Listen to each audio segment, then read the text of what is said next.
आत्मा की खोज, अनंत शक्ति, आनंद और शांति, ईश्वरीय भक्ति के लिए जुड़े रहें हमारे चैनल से।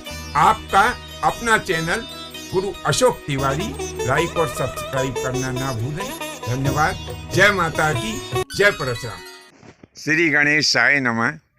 प्रिय बंधुओं, क्या हुआ कि एक दिन दुर्वासा मुनि अपने कुछ संगी साथी ऋषि और मुनियों को साथ में ले करके और द्वारकापुरी पहुंच गए। अब जैसे ही वे लोग द्वारकापुरी के पास में पहुंचे तो क्या हुआ कि एक सुंदर सा स्थान उन्होंने देखा।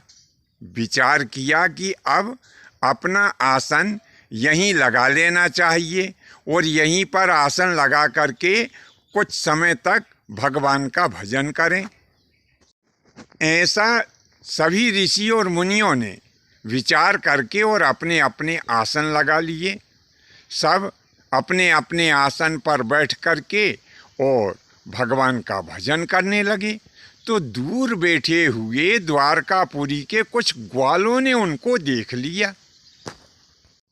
उन ग्वालों में भगवान श्री कृष्णचंद्र जी महाराज का पुत्र जो कि सांब नाम से था, वो भी शामिल था। अब वो सांब उन सभी ग्वाल वालों से कहने लगा कि चलो आज अपन इन ऋषि और मुनियों से ही मजाक कर लेते हैं। अब वे ग्वाल वाल कहने लगे कि हे सांब, तुम कैसी बातें करते हो?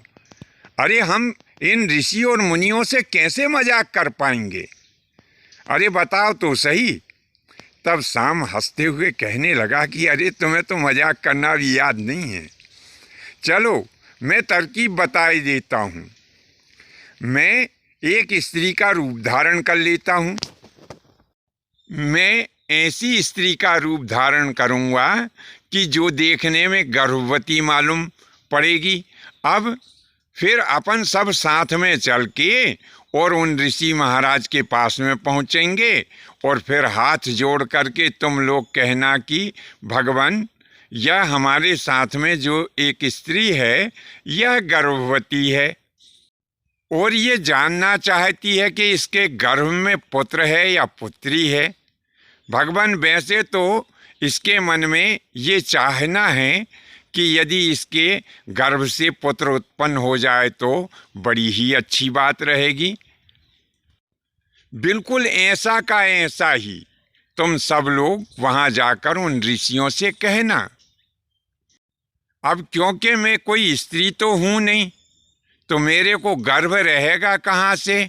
तो ऐसा करते हैं कि मेरे पेट से कुछ वस्त्र इत्यादि बांध लेते हैं ताकि ऐसा देखने में मालूम पड़े कि यह कोई स्त्री है और वास्तव में गर्भवती है।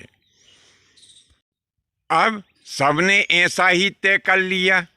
इधर उधर से कुछ वस्त्र उठा करके और सांब के पेट से लपेट दिए और सांब को वे सभी वस्त्र पहना दिए जो कि कोई स्त्री पहनती है।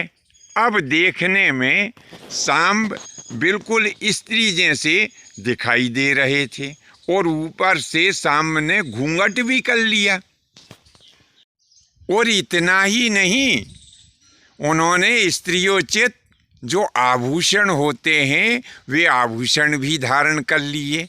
अब सारे के सारे ग्वाल संगठित होकर के वहाँ पहुँचे जहाँ दुर्वासा मुनि का आसन लगा हुआ था।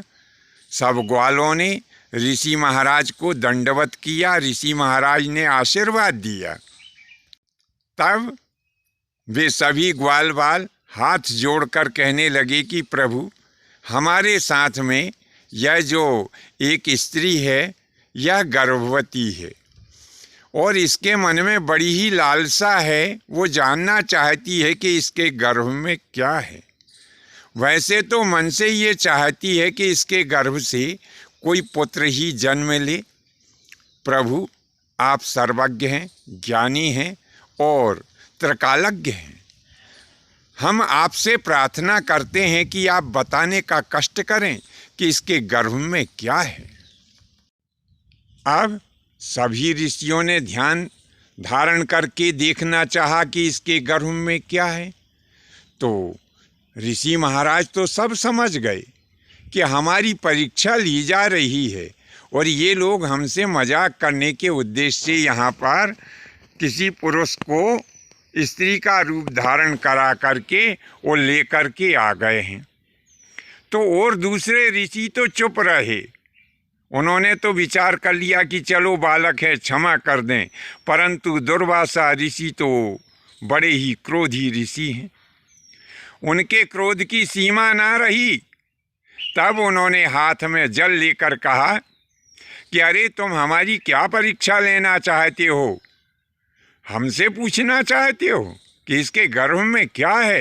तो चलो हम बता देते हैं कि इसके गर्भ से एक मूसल जन्म लेगा और इस मूसल के कारण ही तुम समस्त यदुवंशियों का नाश भी होगा।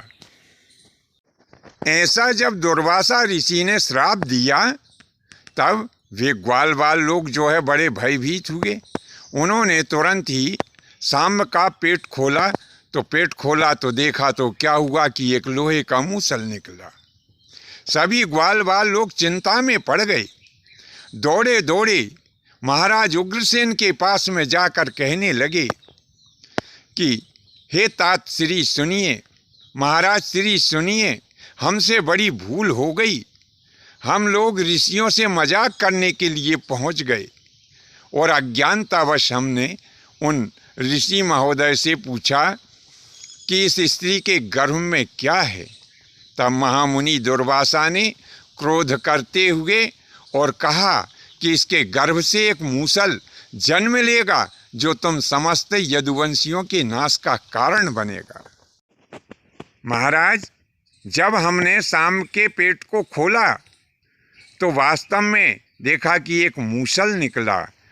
भगवान अब क्या करें, इस आई हुई विपत्ति से कैसे हमारा छुटकारा हो? ऐसा सब महाराज धृतराष्ट्र से प्रार्थना करने लगे। तब महाराज धृतराष्ट्र ने कहा कि सुनो, चिंता की कोई बात नहीं है, हमारे रक्षक कृष्ण हैं, हमारी रक्षा अवश्य ही करेंगे। और उन्होंने एक चतुर कारीगर को बुलाया। उस कारीगर ने उस मूसल को रेता यानी घिसा, तो घिसते घिसते जो उसका चूर्ण था वो सब समुद्र में फेंक दिया और थोड़ा सा टुकड़ा बच गया तो वह टुकड़ा भी समुद्र में ही प्रवाहित कर दिया। तो क्या हुआ कि वो मूसल का जो रिता हुआ भाग था, जो उसका घिसा हुआ भाग था, वह भाग समुद्र के एक स्थान पर एकत्रित हो गया। उस स्थान को आजकल प्रभास क्षेत्र के नाम से जाना जाता है। और वो जो लोहे का टुकड़ा बच गया था, उस टुकड़े को एक मछली निगल गई, जिस मछली को एक जरा नाम के व्याध ने पकड़ा, चीरा उसे, तो उसके पेट में से एक लोहे का टुकड़ा निकला। तो वह व्याध विचार करने लगा कि बड़ा अच्छा लोहे का टुकड़ा है, इसको अपने बाण पर लगाना चाहिए। ऐसा विचार करके उसने उस टुकड़े को बाण के ऊपर लगा लिया और वह जो रिता हुआ जो उसका चूर्ण था, जैसा कि हमने बताया कि वह प्रभास क्षेत्र में एकत्रित हो गया। उस चूर्ण से एक एरक नाम की बिना गठान वाली घास उत्पन्न हुई। तो बंधुओं, आज के लिए बस इतना ही। शेष कथा अगले भाग में हम आपको बताएंगे। तब तक के लिए आज्ञा दें। धन्यवाद। जय माता की, जय परशुराम जी की।